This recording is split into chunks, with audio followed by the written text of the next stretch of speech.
Agreement and Apologies, pages 130 to 134. During the years in which the federal government was slowly closing the residential school system, Aboriginal people across the country were establishing effective regional and national organizations. In the courts and the legislatures, they argued for the recognition of Aboriginal rights, particularly the right to self-government. They forced the government to withdraw its 1969 white paper that aimed at terminating Aboriginal rights. They placed the settling of land claims on the national agenda, ensured that Aboriginal rights were entrenched in the Constitution, and saw the creation of a new jurisdiction within Canada, the territory of Nunavut, with an Inuit majority population.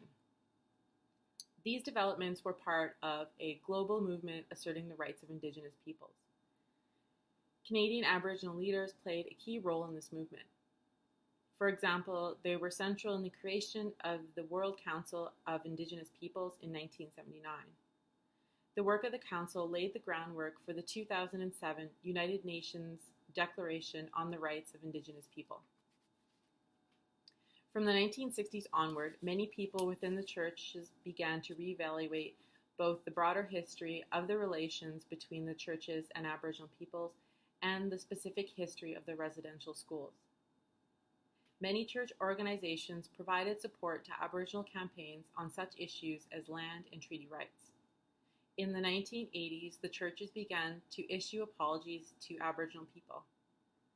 One of the first of these, issued in 1986 by the United Church of Canada, focused on the destructive impact that the church missionary work had on Aboriginal culture. The Oblate Order offered an apology in 1991 that referred to residential schools. Apologies relating specifically to their roles in operating residential schools were issued by the Anglicans in 1993, the Presbyterians in 1994, and the United Church in 1998. Aboriginal people also began both individually and collectively to push for the prosecution of individuals who abused students at the residential schools and for compensation for former students. In 1987, Nora Bernard, a former student at the Shubenacadie Residential School, began interviewing fellow survivors in the kitchen of her home in Truro, Nova Scotia.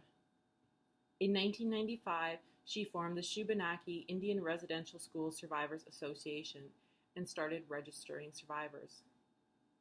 The work of former students from the schools in places as distant as Fort Albany, Ontario, Chesterfield Inlet, then in the Northwest Territories, and Williams Lake, British Columbia, led to several police investigations and a limited number of prosecutions and convictions. They also led to the creation of local and national organizations of former residential school students. Phil Fontaine, then Grand Chief of the Assembly of Manitoba Chiefs, placed the issue on the national agenda in October of 1990 when he spoke publicly about the abuse that he and his fellow students had experienced at the Fort Alexander School. Former students also filed lawsuits against the federal government and the churches over the treatment that they received in the schools. Although they were successful in a number of these cases, courts were not willing to provide compensation for some issues of importance to Aboriginal people, such as the loss of language and culture. By October 2001, more than 8,500 residential school survivors had filed lawsuits against the federal government, the churches, related organizations, and where possible, the individuals who committed the abuse. By 2005, it was estimated that the volume surpassed 18,000 lawsuits.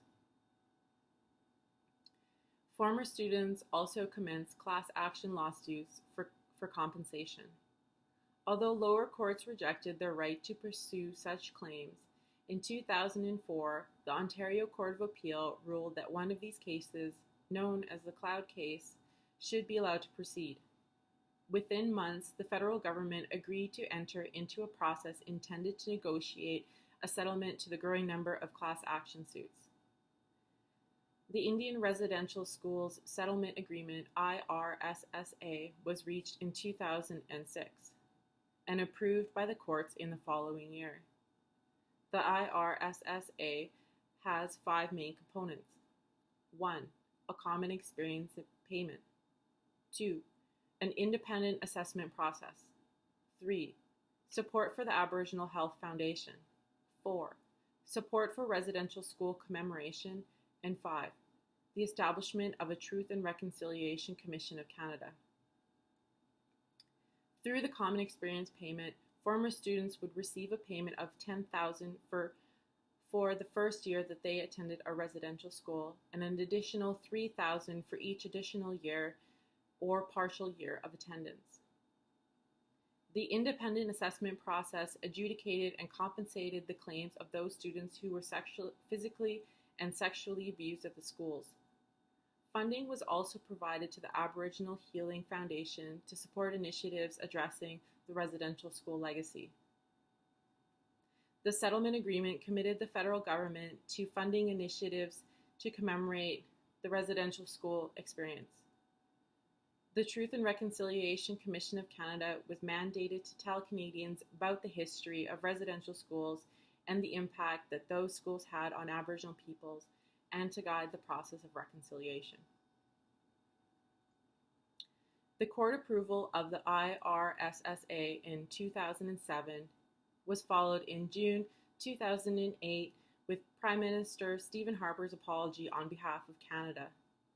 In his statement, the Prime Minister recognized that the primary purpose of the schools had been to remove children from their homes and families in order to assimilate them better into the dominant culture. Harper said, quote, "These objectives were based on the assumption Aboriginal cultures and spiritual beliefs were inferior and unequal. Indeed, some sought, as it was infamously said, to kill the Indian in the child. Today, we recognize that this policy of assimilation was wrong, has caused great harm, and has no place in our country." Unquote. The Prime Minister was joined by leaders of the other parties represented in the Canadian House of Commons.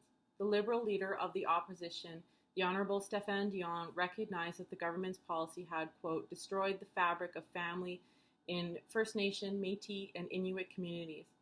Parents and children were made to feel worthless. Parents and grandparents were given no choice. Their children were stolen from them." Unquote. The Bloc Québécois leader, the Honourable Gilles Doucette, asked Canadians to, quote, "picture a small village, a small community. Now picture all of its children gone. No more children between 7 and 16 playing in the lanes or the woods, filling the hearts of their elders with their laughter and joy." Unquote. The New Democratic Party leader, the Honourable Jack Layton, called on Canadians to help, quote, "reverse the horrific and shameful statistics afflicting Aboriginal populations now. The high rates of poverty, suicide, the poor, or having no education, overcrowding, crumbling houses, and unsafe drinking water. Let us make sure that all survivors of the residential school receive the recognition and compensation that is due to them." Unquote. In his response, Phil Fontaine, then National Chief of the Assembly of First Nations, said, "The apology marked a new dawn in the relationship between Aboriginal people and the rest of Canada." He also called attention to the brave survivors who, by the telling of their painful stories, have stripped white supremacy of its authority and legitimacy. The irresistibility of speaking truth to power is real. National Chief of the Congress of Peoples, Patrick Brazeau, spoke of how resiliency, courage, and strength of residential school survivor had inspired all Aboriginal people.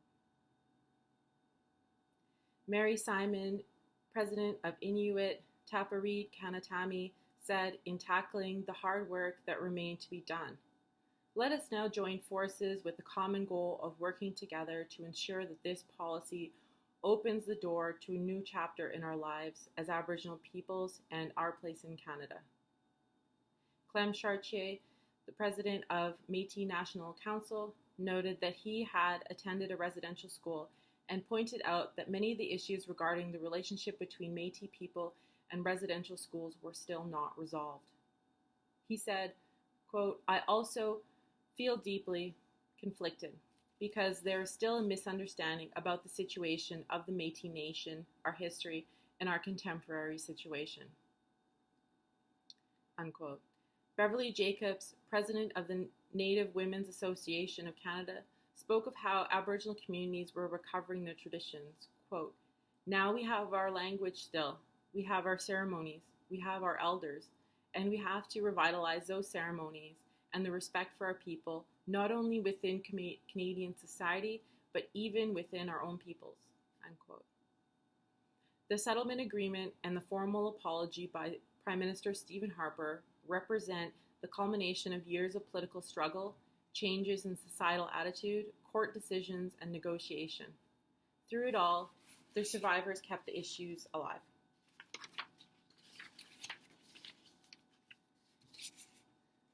These events do not bring the residential school story to an end.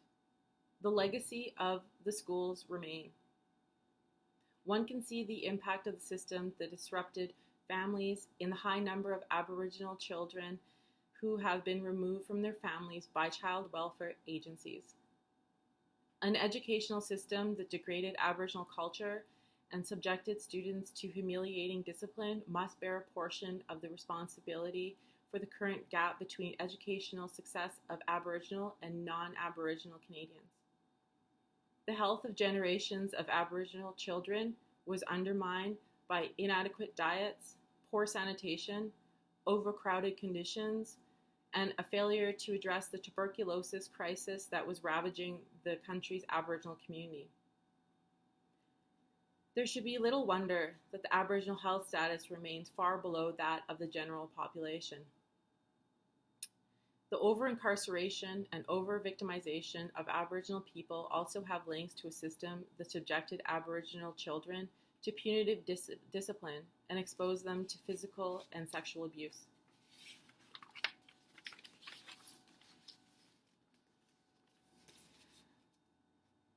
The history of residential schools presented in this report commenced by placing the schools in the broader history of the global European colonization of Indigenous peoples and their lands. Residential school was only part of the colonization of Aboriginal people. The policy of colonization suppressed Aboriginal culture and languages, disrupted Aboriginal government, destroyed Aboriginal economies, and confined Aboriginal people to marginal and often unproductive land. When that policy resulted in hunger, disease, and poverty, the federal government failed to meet its obligation to Aboriginal people. The policy was dedicated to eliminating Aboriginal peoples as distinct political and cultural entities and must be described for what it was, a policy of cultural genocide. Despite being subjected to aggressive assimilation policy for nearly 200 years, Aboriginal peoples have maintained their identity and their communities. They continue to assert their rights to self-governance. In this, they are not alone. Like the settlement agreement in Canada, the United Nations Declaration on the Rights of Indigenous Peoples is a milestone in a global campaign to recognize and respect the rights of Indigenous peoples. It is time to abandon the colonial policies of the past, to address the legacy of the schools, and to engage in a process of reconciliation with the Aboriginal people of Canada. Thank you.